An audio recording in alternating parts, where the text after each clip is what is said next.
Bonjour, aujourd'hui nous commençons le chapitre 33 de la Genèse. C'est le récit de la rencontre tant redoutée entre Jacob et Ésaü, puis l'installation de Jacob à Sichem.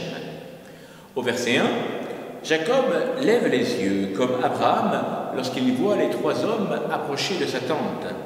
Il voit alors les 400 hommes annoncés par les serviteurs de Jacob en Genèse au chapitre 32, verset 7.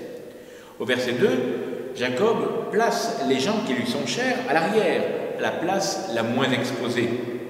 Au verset 3, Jacob se prosterne à terre, comme Abraham devant les 3 hommes. Mais là, Jacob le fait 7 fois, exprimant ainsi une totale soumission à son frère. Au verset 4, Jacob ne s'attendait pas à un tel accueil. Ésaü se jette à son cou et pleure de joie de le retrouver. On retrouvera les mêmes émois lorsque Joseph se fait reconnaître par ses frères en Genèse au chapitre 45 et 46. Au verset 6 à 7, dans l'ordre prévu au verset 2, chacun vient rendre hommage et révérence à Ésaü. Au verset 8, ce verset parle d'un camp qu'Ésaü a rencontré. Il s'agit ici du camp que Jacob, en Genèse, au chapitre 32, versets 8 et 9, avait séparé pour qu'il soit éventuellement détruit. Nous sommes là dans les mêmes traditions littéraires, alors que la succession de présents de Genèse, au chapitre 32, versets 14b à 22, sont dans une autre tradition. C'est pour cela qu'Ésaü n'en parle pas. Jacob, sur le champ, offre ce camp en cadeau à son frère.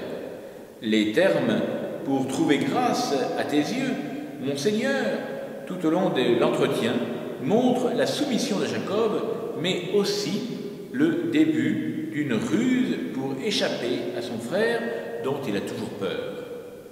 Au verset 10, l'acceptation du présent par Ésaü garantit les bons sentiments de son frère.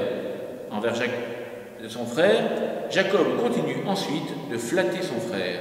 « J'ai vu ta face, comme on voit la face de Dieu, et tu m'as agréé. » Cela nous rappelle le nom que Jacob a donné à ce lieu, Pénuel. Nous avions vu cela en Genèse 32, verset 31, « face de Dieu ». Au verset 11, Jacob presse Ésaü d'accepter son bienfait. Littéralement, il faut traduire « ma bénédiction ». Nous reverrons cela en Juge au chapitre 1, verset 15, ou en Josué au chapitre 15, verset 19, et dans de nombreuses autres références. Le présent exprime de façon matérielle le contenu des souhaits de bénédiction qu'on formule en guise de salutation. Jacob se justifie ensuite en montrant comment Dieu l'a favorisé et en lui accordant famille et troupeau. Au verset 12 à 15, Ésaü pense que son frère veut aller habiter avec lui à Seïr, et Jacob le lui laisse croire, mais il prétexte la marche lente des troupeaux pour refuser toute escorte armée. Au verset 16, Ésaü se fie à la parole de Jacob et disparaît de l'histoire du patriarche jusqu'à la mort de son père. Au verset 17, l'itinéraire de Jacob le conduira dans la direction opposée au pays de Seïr. Il part pour Sukkot, c'est-à-dire hutte, qui est expliquée par les huttes de branchage que fit Jacob. Cette ville se trouve à 2 km au nord du Yabok, donc entre Pénuel et le Jourdain. Jacob y construit une maison, signe qu'il va rester là longtemps. Dans la suite immédiate du récit, tous ses enfants ont atteint l'âge adulte. Nous le verrons dans le chapitre suivant. Au verset 18 à 20, c'est le début de l'histoire de Jacob à Sichem. Il est à noter que le départ de Sukkot et la traversée du Jourdain ne sont pas mentionnés ici. Au verset 18, Sichem est le premier lieu où Abraham arrive lorsqu'il quitte son pays. Là, Dieu lui avait dit « C'est à ta postérité que je donnerai ce pays ». Là, Abraham avait construit un autel et Yahvé avait à Yahvé avant de continuer sa route vers Bethel. Dans la vallée, à l'est de Sichem, on situe toujours le puits de Jacob, celui que nous retrouverons avec Jésus et la Samaritaine. Au verset 19, fils de Hamor, c'est-à-dire l'âne.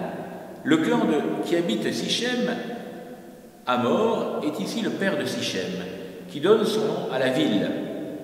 Comme au chapitre 33, il y a un achat de parcelles de champs en Canaan. C'est là que les ossements de Joseph seront ensevelis. Nous verrons cela en Josué au chapitre 24, verset 32. Le prix payé pour ce champ est d'une monnaie et d'une valeur inconnue. Au verset 20, Josué érige un sanctuaire à Sichem, comme l'avait fait Abraham en Genèse 12, versets 6 à 7. Il donne le nom de El, ce nom qui est donné au Dieu des Sémites, et le Dieu d'Israël. El, Eloi, Israël. Voilà, nous nous retrouverons demain pour continuer ces récits de la Genèse et nous commencerons le chapitre 34.